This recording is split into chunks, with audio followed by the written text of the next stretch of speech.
केळापूर तालुक्यातील नदी नाल्यातून रेतीचा मोठ्या प्रमाणात उपसा दिवसरात्र सुरू आहे। तालुक्यातून जाणाऱ्या राष्ट्रीय महामार्गावरील पिंपळखुटी ते पांढरकवडा दरम्यान मध्यरात्री 12 व पहाटे 5 दरम्यान रेती तस्करांचा उत्मात सुरूच आहे। केळापूर तालुक्यातील कोणत्याही रेती घाटांचा लिलाव झालेला नसताना सुद्धा तालुक्यात दैनंदिन 10 ते 15 ट्रक, ट्रॅक्टर, टिप्पर, हायवा व 20 ते 25 मॅक्स पिकअप द्वारे रेतीची अवैध वाहतूक सुरू आहे।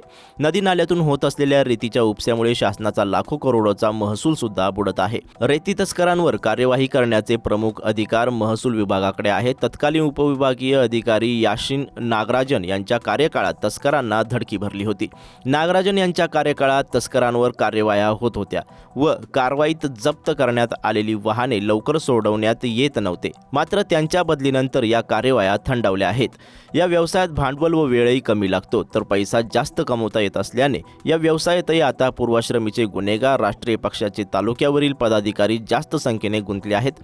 रेती माफिया पिंपळखुटी नदीपात्रातून रात्रीला 10 चाकी 6 चाकी वाहनांनी मोठ्या प्रमाणावर वाहतूक करीत असल्याचे वृत्त समोर आले आहे। संबंधित प्रकरण अनेक महिन्यांपासून तेलंगणा महाराष्ट्र सीमेवरील पिंपळखुटी येथून सुरू असून स्थानिक प्रशासन सुस्त कसे असा प्रश्न नागरिकांना पडला आहे। प्रशासन सुस्त असल्याचा फायदा घेत रेती माफियांनी रातोरात श्रीमंत होण्याची शक्कल लढविली असून याला स्थानिक प्रशासनातील अधिकाऱ्यांचा आश्रय लाभला असल्याच्या चर्चा रंगल्या आहेत। एकीकडे तालुका प्रशासनामार्फत यापूर्वी अवैध रेती वाहतूक करणाऱ्या ट्रॅक्टरवर मोठ्या प्रमाणात कारवाई करण्यात आली होती। यात दंड बऱ्याच ट्रक, ट्रॅक्टर, मॅक्स पिकअप मालकांनी शासनाला दिलेला आहे, तर अनेक tractor, truck, max pickup police station व अन्न पुरवठा गोडाऊन परिसरात उभी आहेत।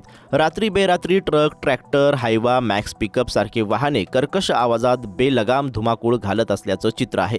तालुक्यातील रेती घाटाचे लिलाव न झाल्याने रेती माफिया स्थानिक लोकांना चढ्या भावाने रेतीची विक्री करीत असल्याचे वृत्त आहे। या अवैध तस्करीला प्रशासनाचा तर आशीर्वाद नाही ना, अशी चर्चा सर्वसामान्य नागरिक करीत असल्याचे दिसून येत आहे। परिणामी रेती माफिया जोमात तर प्रशासन मात्र कोमात असे म्हणण्याची पाळी तालुक्यातील जनतेवर आली आहे। रेती माफिया आणि प्रशासनाचे लागेबांधे शोधण्यासाठी महसूल विभागातील अधिकारी व कर्मचाऱ्यांचे कॉल डिटेल्स काढून तपासण्यात यावेत अशी मागणी केली आहे। अशी तपासणी झाल्यास अधिकाऱ्यांचे अवैध रेती उत्खनन करणाऱ्या रेती माफियाशी किती मधुर संबंध आहेत हे उघड होण्याची शक्यता नाकारता येत नाही। YFC प्रतिनिधी सूरज बंडीवार।